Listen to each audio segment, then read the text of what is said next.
ciboulette, c'est ça. C'est une boîte en bois, recouverte de ressorts, de tiges, de ressorts d'horloger, de roulettes, de papier de verre, de trucs qui fait que quand on la gratte, quand on la touche, quand on provoque un son, ce son est repris par des micros à l'intérieur et ça fait des ambiances et des sons. Et c'était un instrument de musique aussi, je trouve. Il en existe 2 modèles au monde. Oui, il y a la ciboulette que vous avez devant vous, enfin devant moi, et il y a le ciboulet. Le ciboulet, c'est un petit modèle de ciboulette, mais très intéressant aussi parce qu'il est constitué de lames. Il contient des lames et des tiges et des ressorts. Voici le ciboulet, voici la ciboulette.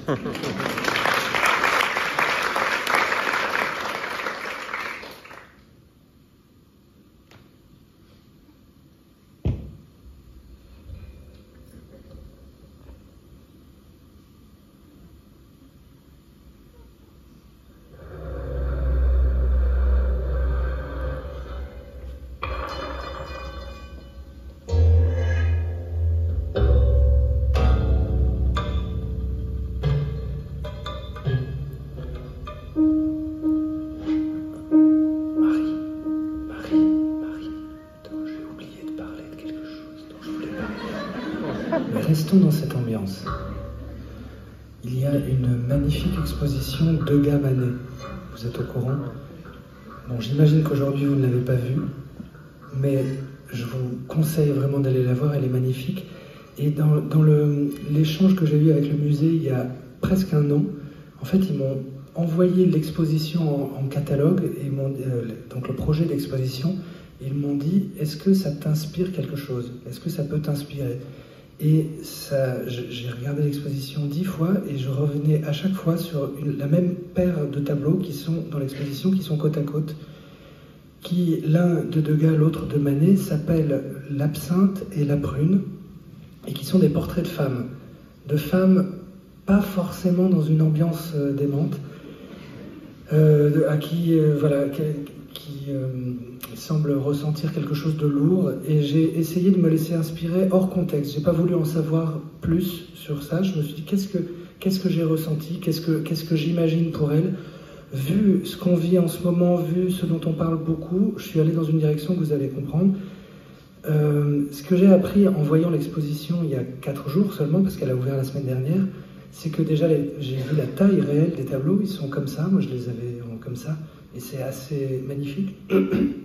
Et surtout, Degas et Manet, qui étaient très copains au début, puis de moins en moins, je ne sais pas à quelle période de leur amitié ça s'est passé, mais j'ai appris que la personne qui est peinte est le même modèle.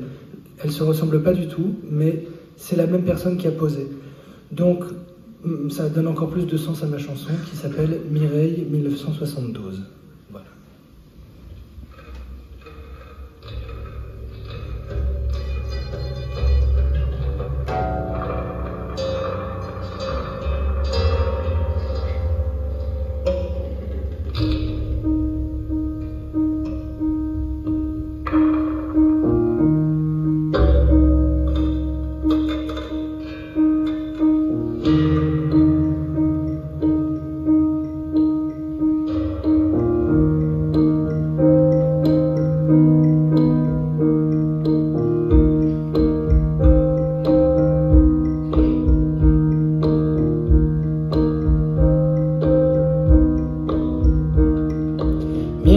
Regarde son kir et sa montre arrêtée.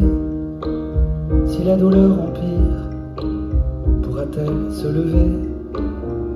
Dans le fond d'une bière, elle écrase d'affilée 2 cigarettes entières qu'elle venait d'allumer.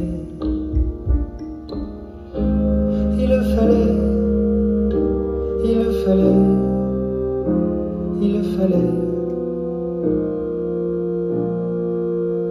Elle regarde son verre, poing serré sous la table. Il va lui falloir taire son calvaire illégal. Bien âpre délivrance dans l'ombre et le secret, la désobéissance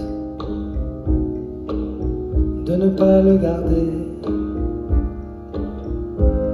Il le fallait, il le fallait, il le fallait, il le fallait, il le fallait, il le fallait, il le fallait. C'est un air, un détail, comme une larme à l'œil qui éclaire la faille de Mireille et le deuil. Elle regarde son corps qui n'a rien vu venir. Elle regarde son corps et ne sait que lui dire. Et là, au fond du verre, elle regarde la mort qui vient de lui sourire et lui dire pas encore.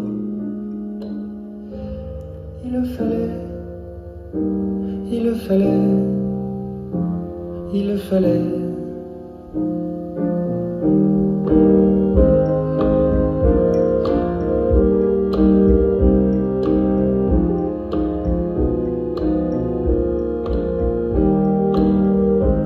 Il le fallait, il le fallait, il le fallait, il le fallait.